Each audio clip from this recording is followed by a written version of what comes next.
Me llamo Nicolás Ramírez, tengo 71 años, y en Año Nuevo mi nuera me sirvió las sobras del pavo en un plato de plástico, mientras mi familia comía en vajilla de porcelana.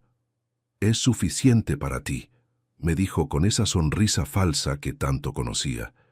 Pero lo que ella no sabía es que esa misma noche yo iba a cambiar las reglas del juego para siempre, porque durante 30 años había estado fingiendo ser más pobre de lo que realmente era.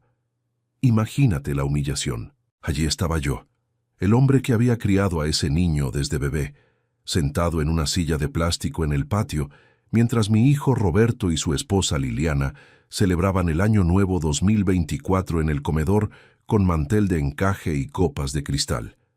El resto de la familia, mis otros hijos que vinieron de visita, comían adentro riéndose y brindando, mientras a mí me dieron las sobras como si fuera un perro. Pero esa noche, después de que todos se fueran a dormir, saqué mi teléfono y hice una llamada que iba a cambiar todo. Una llamada que Roberto nunca imaginó que su pobre padre podría hacer. Porque hay cosas que mis hijos no saben sobre mí, cosas que he guardado durante décadas, esperando el momento correcto para revelarlas. Escucha esta historia hasta el final y dime si harías lo mismo en mi lugar. También cuéntame desde qué país me estás escuchando, porque lo que pasó después de esa humillante cena de Año Nuevo es algo que nunca van a olvidar. Para entender por qué esa noche fue la gota que derramó el vaso, tengo que contarte cómo llegué a vivir en la casa de mi hijo, porque no siempre fui el abuelo al que tratan como un estorbo. Mi historia comenzó hace 50 años, cuando llegué a esta ciudad desde una finca en el interior, con mi esposa Carmen y mis 3 hijos pequeños. Trabajé toda mi vida como mecánico en un taller que quedaba en el centro de la ciudad. Carmen cosía ropa para afuera para ayudar con los gastos, y entre los dos logramos sacar adelante a Roberto, Sandra y Miguel. Fueron años duros, pero éramos felices. Vivíamos en una casita pequeña que alquilábamos, pero siempre soñamos con tener algo propio. Cuando Roberto tenía 15 años, Carmen se enfermó de diabetes. Los gastos médicos eran enormes, las medicinas carísimas, y poco a poco fuimos gastando todos nuestros ahorros.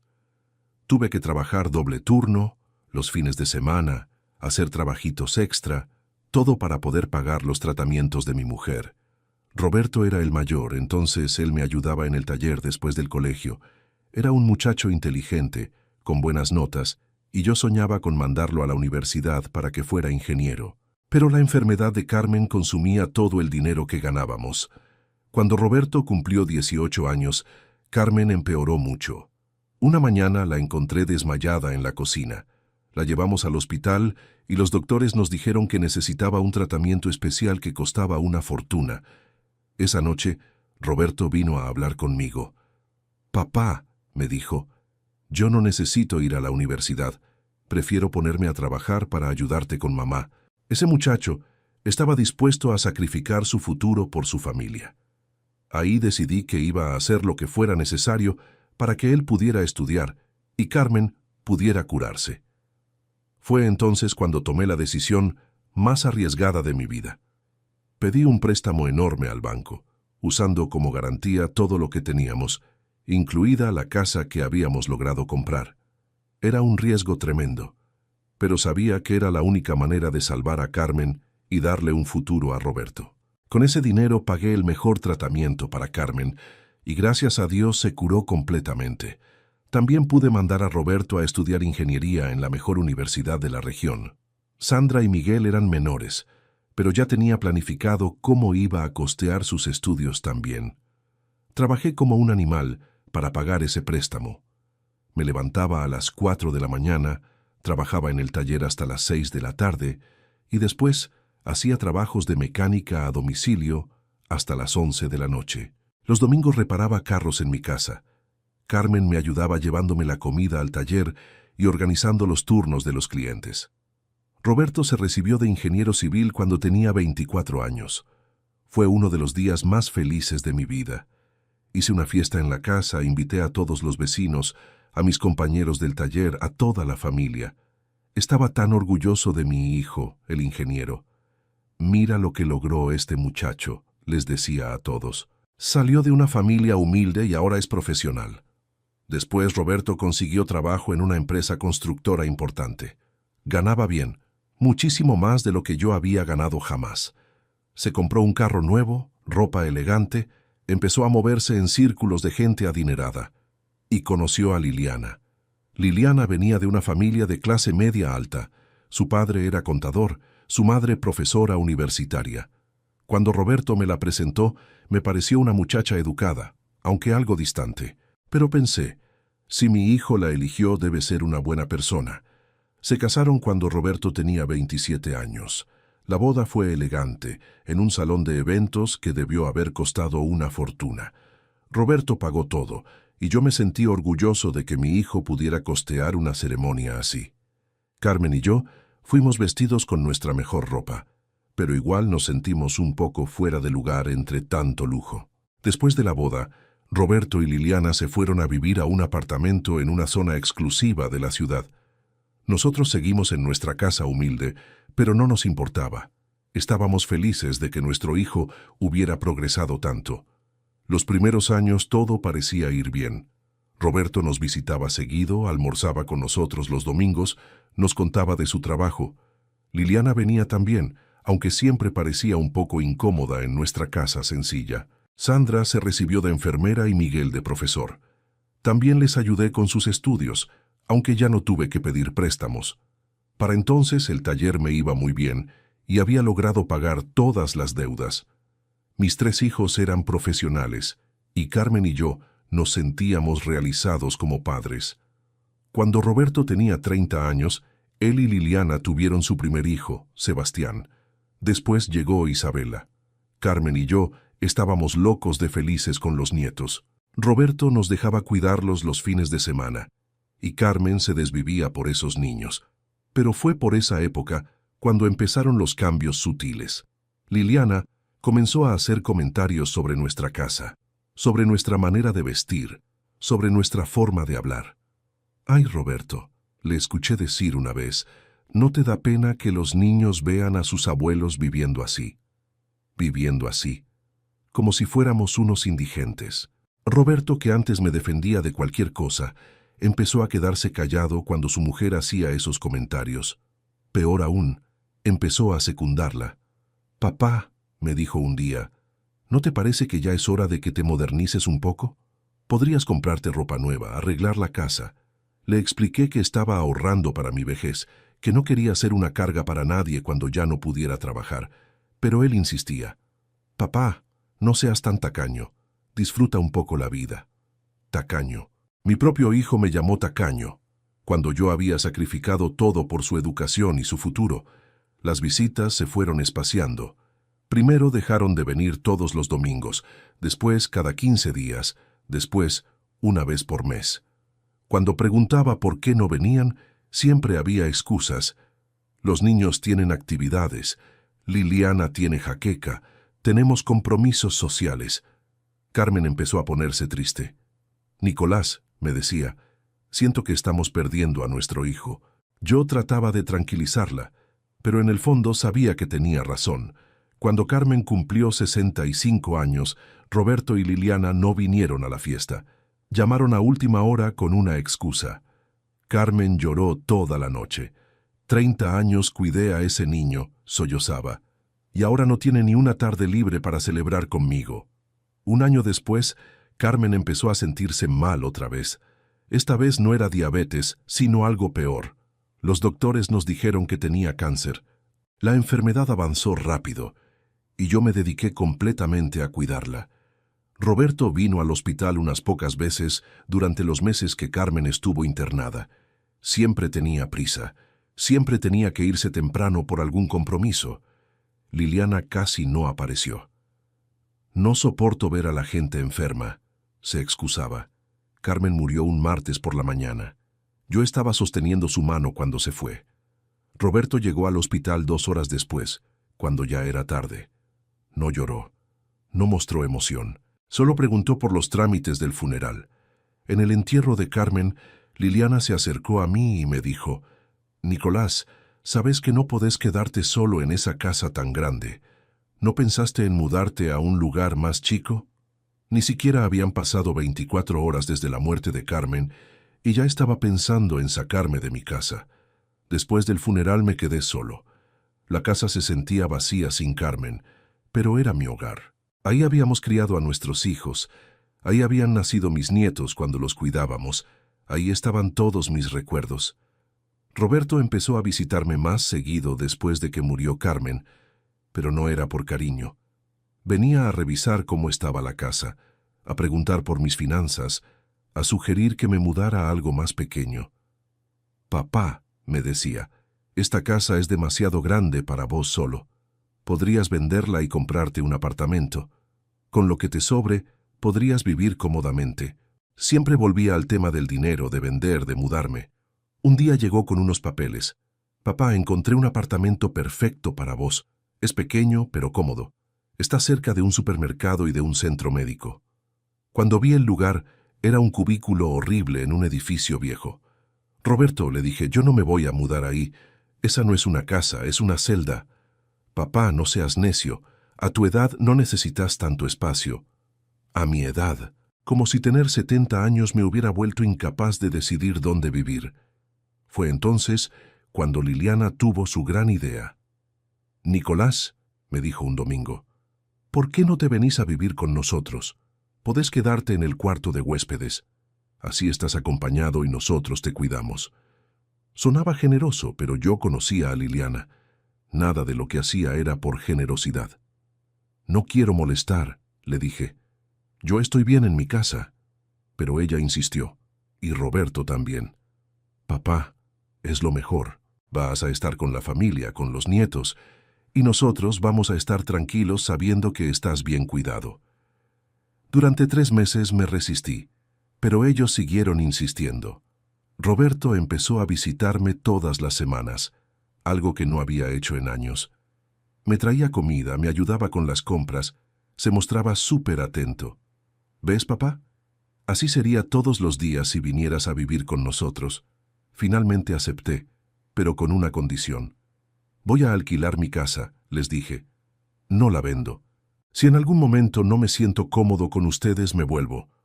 Roberto accedió rápidamente, tal vez demasiado rápidamente. Me mudé a la casa de Roberto y Liliana en marzo del año pasado. Al principio todo parecía ir bien. Tenía mi cuarto, mis cosas, mis horarios. Los nietos estaban contentos de tener al abuelo cerca. Sebastián, que ya tenía 15 años, me contaba de sus estudios.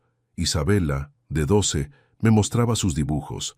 Pero de a poco las cosas empezaron a cambiar. Primero fueron comentarios sutiles. «Nicolás, ¿podrías no ver televisión tan temprano? Los niños necesitan concentrarse para hacer la tarea». «Nicolás, ¿podrías comer más despacio?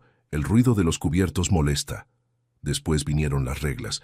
No podía usar la cocina antes de las 8 de la mañana porque Liliana necesitaba preparar el desayuno en silencio.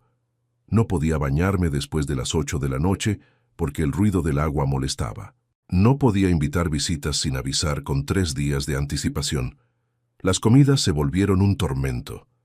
Mientras la familia comía asado, pollo, pescado, a mí me daban siempre la parte más barata, las sobras, los huesos. «Es que a tu edad no podés comer tanta grasa», me decía Liliana. «Es por tu salud». Cuando llegaban visitas, yo tenía que quedarme en mi cuarto. «Los amigos vienen a relajarse», me explicaba Roberto. «No queremos que se sientan incómodos». «¿Incómodos por qué?» «Porque había un viejo en la casa. En las reuniones familiares, cuando venían Sandra y Miguel con sus familias, yo era invisible. Liliana organizaba todo para que la atención estuviera en ella, en sus hijos, en sus logros. Si yo trataba de participar en las conversaciones, ella me cambiaba de tema o me ignoraba directamente. Pero lo peor era el trato que recibían mis otros hijos y nietos cuando venían a visitarme. Liliana los atendía con frialdad. Nunca los invitaba a almorzar. Siempre encontraba excusas para que se fueran temprano. «Ay, disculpen, pero hoy tenemos compromisos», les decía después de media hora de visita. Sandra me dijo un día: «Papá, ¿estás bien acá? Te veo triste». Le respondí que estaba bien, pero no era cierto. Me sentía como un prisionero en mi propio cuarto, como un estorbo que había que tolerar. El punto de quiebre llegó en diciembre, cuando Roberto anunció que iban a pasar Año Nuevo en casa. «Va a venir toda la familia», me dijo entusiasmado. Yo pensé que se refería a Sandra y Miguel también, pero después me enteré de que se refería a la familia de Liliana. «¿Y mis otros hijos?», le pregunté. «Ay, papá, ya sabes cómo es Liliana. No le gusta mezclar familias. Otro día los invitamos». Otro día que nunca llegaba. El 31 de diciembre llegaron los padres de Liliana, su hermana con su marido, sus sobrinos. Gente que nunca me había dirigido la palabra más que para saludar de compromiso. Yo estaba en mi cuarto, escuchando las risas desde el comedor, sintiendo el olor de la comida que estaban preparando. A las 9 de la noche, cuando ya habían empezado a cenar, Liliana tocó la puerta de mi cuarto. Venía con un plato de plástico con los restos del pavo, un poco de ensalada marchita y 2 papas pequeñas. «Nicolás, acá tenés tu cena. Es suficiente para ti». Lo dijo con esa sonrisa falsa, como si me estuviera haciendo un favor. «¿Por qué no puedo cenar con la familia?», le pregunté. «Ay, Nicolás, es que la mesa es chica y ya estamos todos. Además, vos preferís comer tranquilo en tu cuarto, ¿no?». No era una pregunta, era una orden disfrazada. Me quedé en mi cuarto comiendo esas sobras mientras escuchaba los brindis desde el comedor. A las 12 de la noche gritaron «¡Feliz Año Nuevo!» y se abrazaron todos. Nadie vino a saludarme. Nadie se acordó del viejo que estaba encerrado en el cuarto de atrás. Esa noche, después de que todos se fueran a dormir, tomé una decisión. Saqué mi teléfono y marqué un número que tenía guardado hacía años. Era la 1:30 de la madrugada, pero sabía que me iban a atender. «Licenciado Pereira», dije cuando contestaron. «Soy Nicolás Ramírez. Necesito que me ayude con un tema muy urgente. Sí, ya sé que es tarde, pero es una emergencia familiar». El licenciado Pereira había sido el abogado de mi taller durante años.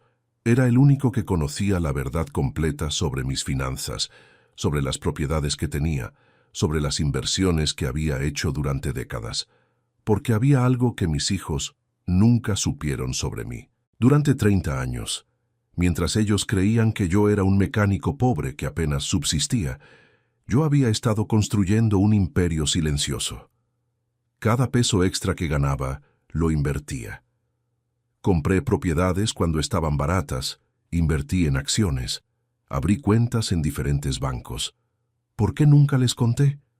Porque quería que mis hijos me quisieran por quien era, no por lo que tenía.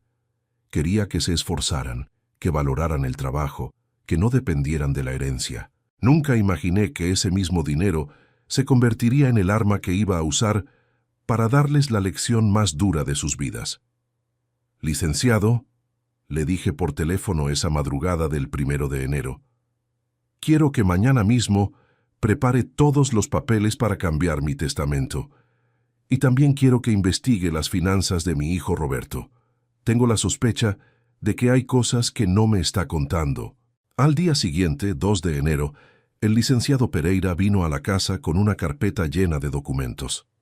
Roberto estaba en el trabajo, Liliana había salido con los niños, así que pudimos hablar tranquilos. «Don Nicolás», me dijo, «las investigaciones que hice sobre su hijo son muy reveladoras». Me mostró papeles, estados de cuenta, informes crediticios. Roberto estaba hasta el cuello de deudas. La casa donde vivíamos estaba hipotecada al máximo. Tenía préstamos de 5 bancos diferentes. Debía 3 meses de la tarjeta de crédito. «Su hijo está en quiebra», me explicó el licenciado. «Si no hace algo pronto, va a perder esta casa y todo lo que tiene. Por eso quería que usted vendiera su propiedad. Necesita ese dinero desesperadamente». Todo empezó a encajar. La insistencia en que me mudara con ellos, las presiones para que vendiera mi casa, el trato despectivo para que me sintiera tan mal que quisiera irme y dejarles algún dinero. Roberto no me había llevado a su casa por amor. Me había llevado como parte de un plan para resolver sus problemas económicos. «Licenciado», le dije, «quiero que prepare una sorpresa para mi hijo, una que nunca va a olvidar». Durante las siguientes 2 semanas, mientras Roberto y Liliana seguían tratándome como un estorbo, yo estuve muy ocupado organizando mi venganza. Llamé a Sandra y Miguel para contarles todo lo que estaba pasando. Ellos se pusieron furiosos. «Papá», me dijo Sandra, «nosotros no sabíamos que Roberto te estaba tratando así. Si hubiéramos sabido, te sacábamos de esa casa hace meses». Miguel agregó, «Ese desgraciado se cree mejor que nosotros porque gana más plata, pero resulta que ni eso». Les conté sobre mis verdaderas finanzas, sobre las propiedades, sobre las inversiones. Mis otros 2 hijos se quedaron sin palabras. «Papá», me dijo Miguel, «¿por qué nunca nos contaste?» «Porque quería que ustedes me quisieran por quien soy, no por lo que tengo, y ustedes me demostraron que me quieren de verdad». El plan era simple pero efectivo. El 15 de enero, exactamente 2 semanas después de la humillación de Año Nuevo, iba a darle a Roberto y Liliana una lección que no iban a olvidar jamás.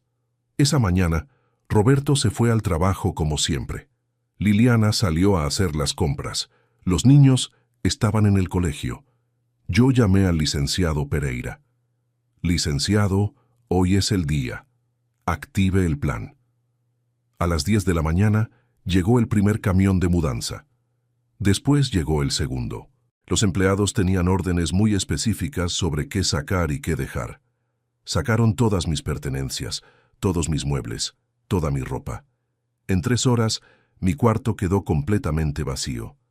A las 12 del mediodía, llegó el licenciado con una carpeta de documentos.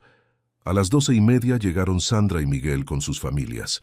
A la 1 llegó un oficial de justicia. Todo estaba perfectamente coordinado. Cuando Roberto llegó a las 5 de la tarde, se encontró con una escena que nunca había imaginado. Yo estaba sentado en el living, pero ahora era yo el que tenía el control de la situación. «Papá», me dijo cuando me vio, «¿qué está pasando? ¿Por qué están Sandra y Miguel acá?» Se veía confundido, como un niño que llega a casa y encuentra todo cambiado. «Sentate, Roberto», le dije. «Tenemos que hablar». Se sentó en el sillón de enfrente, mirando nervioso a sus hermanos, al licenciado, al oficial de justicia. «Primero que nada», le dije, «quiero que sepas que ya no voy a vivir más en esta casa. Me voy hoy mismo». Se le iluminó la cara. Pensó que finalmente había logrado su objetivo. «Papá, me parece bien. Ya era hora de que tomaras esa decisión. Seguramente vas a estar más cómodo en un lugar propio». Todavía no entendía nada. «Segundo», continué, «quiero que sepas que me enteré de tu situación financiera real». Ahí se le cambió la cara. Se puso pálido como un papel. «¿Qué situación financiera, papá?» «La que te tiene a 3 meses de perder esta casa, Roberto. La que te obligó a traerme acá para convencerme de que vendiera mi propiedad y te diera la plata». Se quedó callado. Ya no podía negar nada, porque el licenciado tenía todos los papeles que lo comprometían. «Tercero», seguí, «quiero que sepas algo que nunca te conté. Durante 30 años, mientras vos creías que tu papá era un mecánico pobre, yo estuve construyendo una fortuna que hoy vale 12 millones de pesos». Se le desencajó la mandíbula, literalmente. «¿12 millones?» tartamudeó. «Papá, ¿estás hablando en serio?» «El licenciado tiene acá todos los documentos que lo comprueban. Propiedades, inversiones, cuentas bancarias, todo legal, todo declarado, todo mío». El licenciado asintió y puso la carpeta sobre la mesa. Roberto miró los papeles como si fueran extraterrestres. «Papá, pero ¿por qué nunca me contaste?» «Porque quería que me quisieras por quien soy, no por lo que tengo. Quería que te esforzaras, que valoraras el trabajo, que fueras una persona decente por convicción propia». «Papá, yo te quiero por quien sos». «¿En serio, Roberto? ¿Me querés cuando me das las sobras en plato de plástico? ¿Me querés cuando me prohibís usar la cocina? ¿Me querés cuando me encerrás en mi cuarto para que tus amigos no se sientan incómodos?» Se tapó la cara con las manos. «Papá, yo puedo cambiar. Podemos arreglar todo esto. Roberto, hay cosas que no se arreglan con pedir perdón. Hay cosas que muestran quién sos realmente». Fue entonces cuando Liliana llegó de hacer las compras. Entró cargada de bolsas hablando por teléfono, sin registrar que había gente en la casa. «Roberto, amor, no sabes lo que me costó encontrar». Se calló cuando vio la escena. Todos los ojos puestos en ella, la tensión en el aire, los papeles sobre la mesa. «¿Qué pasa acá?», preguntó con esa voz chillona que usaba cuando estaba nerviosa. «¿Por qué están todos?».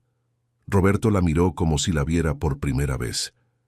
«Liliana, mi papá se va». «Ah, qué bueno», dijo ella, sin pensarlo dos veces. Ya era hora. No preguntó por qué, no mostró tristeza, no fingió siquiera que le importaba. Su reacción automática fue de alivio. «Liliana», le dije, «antes de irme quiero agradecerte algo. Quiero agradecerte que me hayas tratado tan mal durante estos meses, porque así pude ver quién sos realmente». «¿Yo te traté mal?» «Nicolás, vos estás exagerando». «¿Exagerando? ¿Darme las sobras en plato de plástico es exagerar? ¿Encerrarme en mi cuarto en Año Nuevo es exagerar?». Roberto la miró con una cara que yo nunca le había visto. «Liliana, ¿es cierto que le diste las sobras a mi papá en Año Nuevo?». «Roberto, amor, la mesa era chica y... ¿es cierto o no?». «Bueno, sí, pero...». «Cuarto punto», continué. «Mi testamento original dejaba todo dividido en 3 partes iguales para mis 3 hijos. Pero después de estos meses viviendo acá, decidí hacer algunos cambios. Saqué de mi bolsillo una copia del Nuevo Testamento que había firmado esa mañana. «Roberto, tu parte ahora es del 5%. Sandra y Miguel se reparten el 90% restante. El 5% que te queda es para tus hijos, mis nietos, pero en un fideicomiso que van a poder tocar cuando cumplan 25 años». Roberto se puso de pie como si le hubieran dado una descarga eléctrica. «Papá, no podés hacer eso. Yo soy tu hijo también». «Sí, Roberto, sos mi hijo. Pero Sandra y Miguel me demostraron que además de ser mis hijos, son buenas personas. Vos me demostraste lo contrario».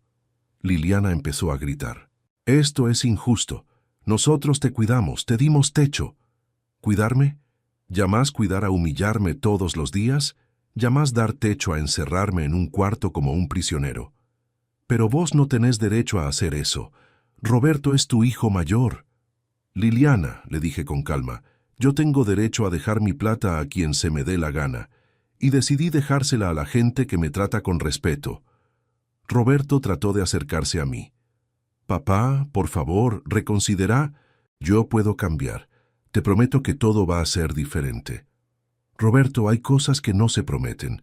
Hay cosas que se demuestran, y vos ya me demostraste quién sos». «Pero papá, ¿qué voy a hacer? La casa, las deudas, los préstamos». «Lo mismo que hubiera tenido que hacer si yo hubiera sido realmente pobre, hijo. Arreglártelas solo». Fue entonces cuando llegaron los nietos del colegio. Sebastián e Isabela entraron corriendo como siempre, pero se frenaron en seco cuando vieron todo el movimiento. «Abuelo», me dijo Isabela, «¿por qué hay tanta gente acá?». «Mis amores», les dije, «el abuelo se va a mudar». «¿Por qué, abuelo? ¿Hicimos algo malo?». Se me partió el corazón. Esos chicos no tenían culpa de nada, eran víctimas de sus padres, igual que yo. «No, mis amores, ustedes no hicieron nada malo. Es que el abuelo necesita su propio espacio». Sebastián, que ya tenía 15 años y entendía más, me miró con cara de sospecha. «Abuelo, ¿mis papás te trataron mal?». Era un chico inteligente, había visto cosas, había escuchado conversaciones. «Sebastián, los grandes a veces cometemos errores. Lo importante es que ustedes sepan que el abuelo los quiere mucho y siempre va a estar ahí para ustedes». Le di un abrazo fuerte, a Isabela también. «¿Cuándo te vamos a ver, abuelo?». «Muy pronto, mi amor. El abuelo va a tener una casa nueva donde ustedes van a poder venir a visitarlo siempre que quieran». Roberto y Liliana miraron esa escena sin entender que estaban perdiendo mucho más que dinero. Estaban perdiendo el respeto de sus propios hijos. El licenciado se levantó y extendió unos papeles hacia Roberto. «Señor, acá están las notificaciones oficiales sobre el Nuevo Testamento. También están los datos del nuevo domicilio de su padre, por si necesita contactarlo». Roberto tomó los papeles con manos temblorosas. «¿A dónde te vas a ir, papá?». «A la casa que compré ayer en el Country Los Sauces. 5 dormitorios, parque con pileta, quincho, todo lo que necesito para recibir a mis otros hijos y a mis nietos cuando quieran venir». ¿Compraste una casa ayer? ¿Con parte de los 12 millones que tengo ahorrados? Sí. La pagué al contado. Liliana se desplomó en el sillón. La realidad de lo que habían perdido empezó a golpearla. Pero Nicolás balbuceó. Vos siempre dijiste que no tenías plata. Nunca dije que no tenía plata, Liliana. Simplemente no la exhibía. Hay una diferencia. Sandra se acercó a mí. Papá, ¿estás listo? Los chicos te están esperando en la casa nueva. Mis otros nietos, los hijos de Sandra y Miguel, me habían preparado una bienvenida en mi nueva casa. Chicos que sí sabían lo que era el respeto por los abuelos. Sí, hija, estoy listo. Me levanté y caminé hacia la puerta. Roberto me siguió. Papá, no te vayas así. Hablemos, por favor. Me di vuelta y lo miré por última vez como si fuera mi hijo. Roberto, durante 70 años viví sin exhibir la plata que tenía. Los próximos años que me queden, los voy a vivir disfrutando esa plata con gente que me quiere de verdad. Papá, yo te quiero de verdad. Roberto, el amor se demuestra con hechos, no con palabras. Salí de esa casa llevando solamente una certeza. Había criado a un hijo exitoso profesionalmente, pero había fracasado en criarlo como persona. Y esa realización dolía más que todas las humillaciones que había soportado. Pero también me llevaba algo más importante, la tranquilidad de saber que nunca más iba a permitir que nadie, ni siquiera mi propia sangre, me tratara como un ciudadano de segunda clase. Pasaron 3 meses desde que me fui de la casa de Roberto. 3 meses en los que aprendí lo que significaba vivir con dignidad a los 71 años. Mi casa nueva en el country Los Sauces es todo lo que soñé cuando era joven y trabajaba como mecánico. Tiene un jardín enorme donde mis nietos juegan al fútbol los fines de semana. Tiene una pileta donde Isabela aprendió a nadar. Tiene un quincho donde hacemos asados familiares todos los domingos. Sandra y Miguel vienen con sus familias religiosamente. No porque esperan heredar algo, sino porque realmente disfrutan estar conmigo. Mis otros nietos me ayudan a cuidar el jardín, me enseñan a usar el teléfono nuevo, me cuentan de sus estudios sin que yo tenga que rogar por su atención. Contraté a Marta, una señora de 50 años que viene 3 veces por semana a ayudarme con la casa. Es viuda, tiene 2 hijos universitarios, y cuando le conté mi historia, me dijo algo que me marcó. Don Nicolás, hay familias de sangre y familias de corazón. A veces no coinciden. Conocí a mis vecinos del country. Son gente mayor como yo, jubilados que disfrutan esta etapa de la vida sin pedirle permiso a nadie. Don Osvaldo fue gerente de banco. Doña Elena fue directora de escuela. Los jueves jugamos al truco. Los sábados hacemos asados comunitarios. Por primera vez en años, no tengo que pedir permiso para nada. Me levanto cuando quiero, como lo que se me antoja, invito a quien tengo ganas de ver. Si quiero ver televisión hasta las 3 de la mañana, lo hago. Si quiero desayunar a las 11, lo hago. Es mi casa, son mis reglas. Con parte de mi dinero, abrí una cuenta especial para la educación de mis nietos. Todos van a poder estudiar en las mejores universidades sin que sus padres se endeuden como yo tuve que hacer.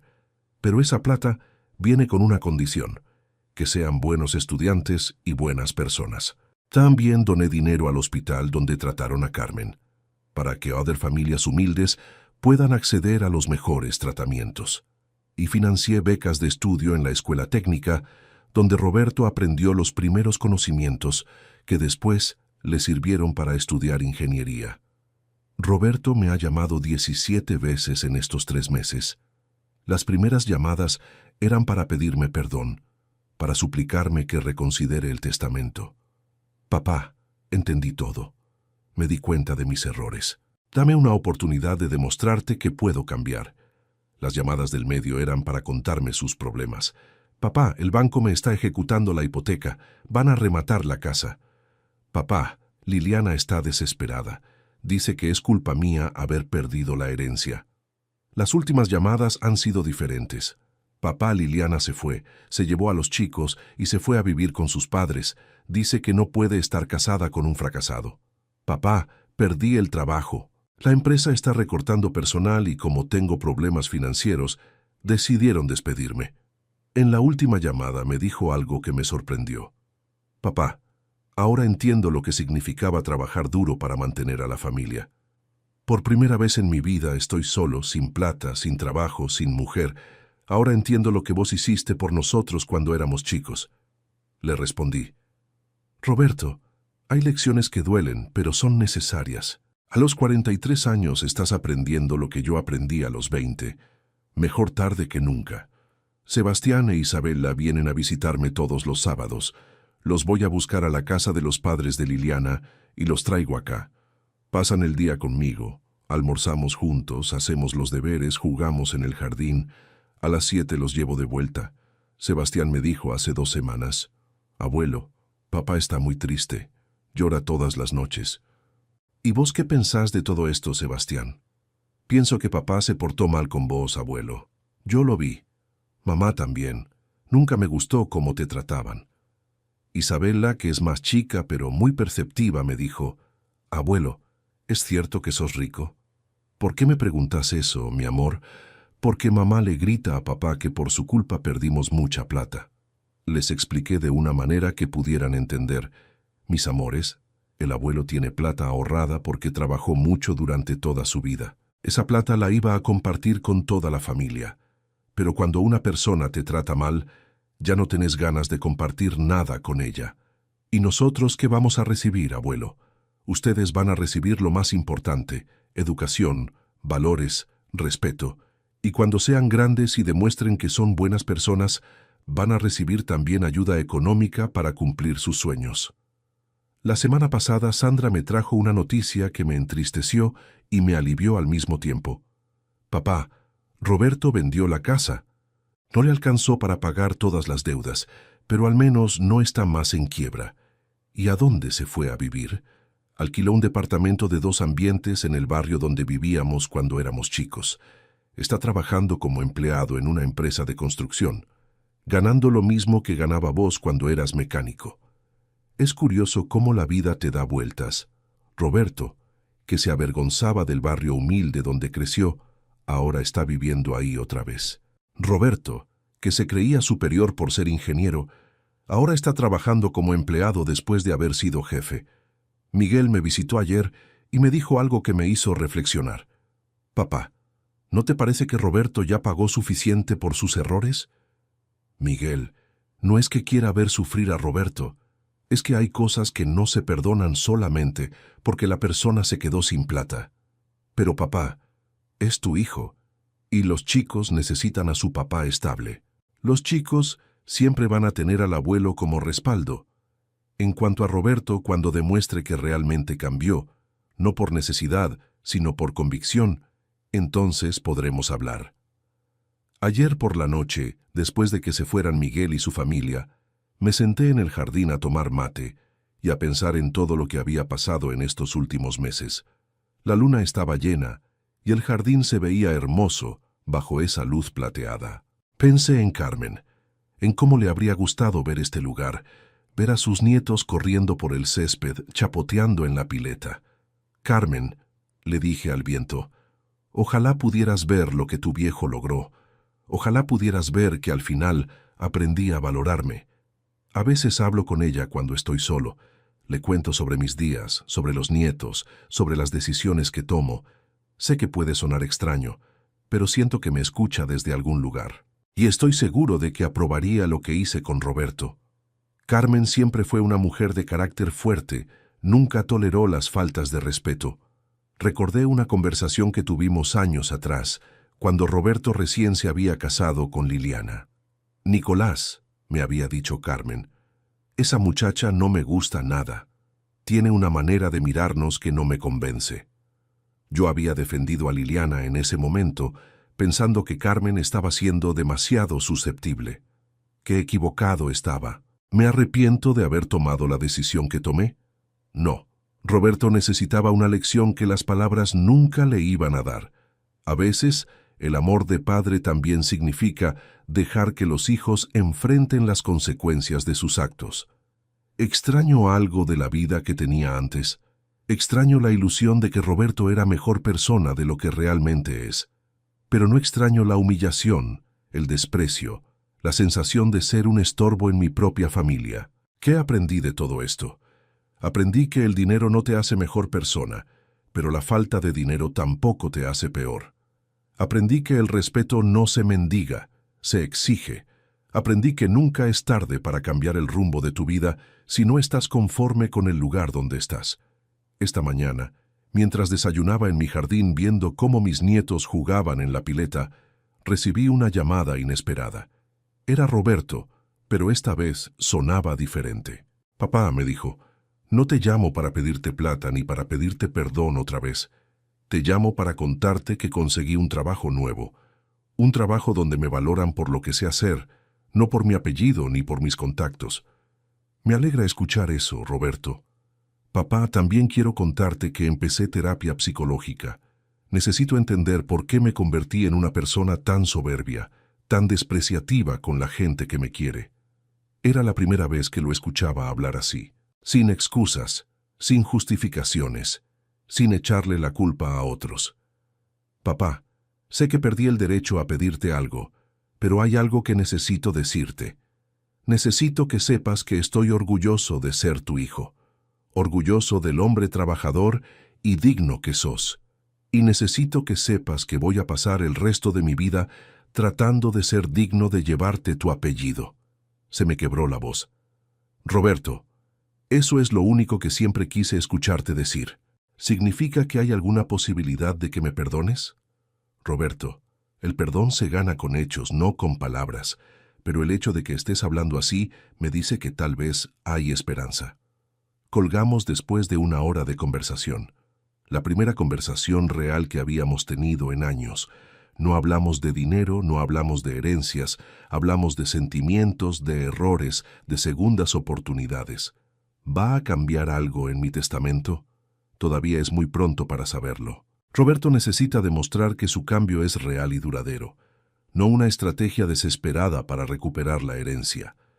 Pero por primera vez en meses siento algo parecido a la esperanza. La esperanza de que tal vez, solo tal vez, no haya perdido a un hijo para siempre. Vos que me escuchaste hasta acá, vos que me acompañaste en esta historia que me cambió la vida, quiero decirte algo importante. Si hay alguien en tu familia que te trata mal, que te falta el respeto, que te hace sentir que sos menos importante, no lo permitas.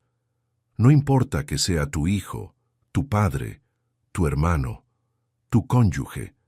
Nadie tiene derecho a lastimarte solo porque puede hacerlo. El amor verdadero se demuestra con respeto, con consideración, con gestos pequeños todos los días. El amor verdadero no humilla, no desplaza, no hace sentir mal al otro para sentirse mejor uno mismo. Y nunca, nunca es tarde para cambiar las reglas del juego. A los 71 años, yo cambié mi vida completamente, dejé atrás la humillación y elegí la dignidad. Si yo pude, vos también podés.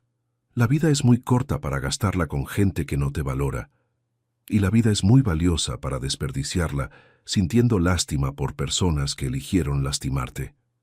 Cuéntame si esta historia te sirvió para reflexionar sobre tu propia familia. Cuéntame también desde qué país me estás escuchando, porque me gusta saber que hay gente en diferentes lugares del mundo que entiende que el respeto no se negocia. Y recordá, el dinero viene y va, pero la dignidad, una vez que la perdés, es muy difícil recuperarla. Por eso hay que cuidarla como el tesoro más grande que tenemos, porque al final lo que realmente importa no es cuánto tenés en el banco, sino cuánto respeto tenés hacia vos mismo y cuánto respeto recibís de la gente que te rodea. Y ese respeto, mijito, ese respeto no se compra con dinero. Se gana siendo una buena persona,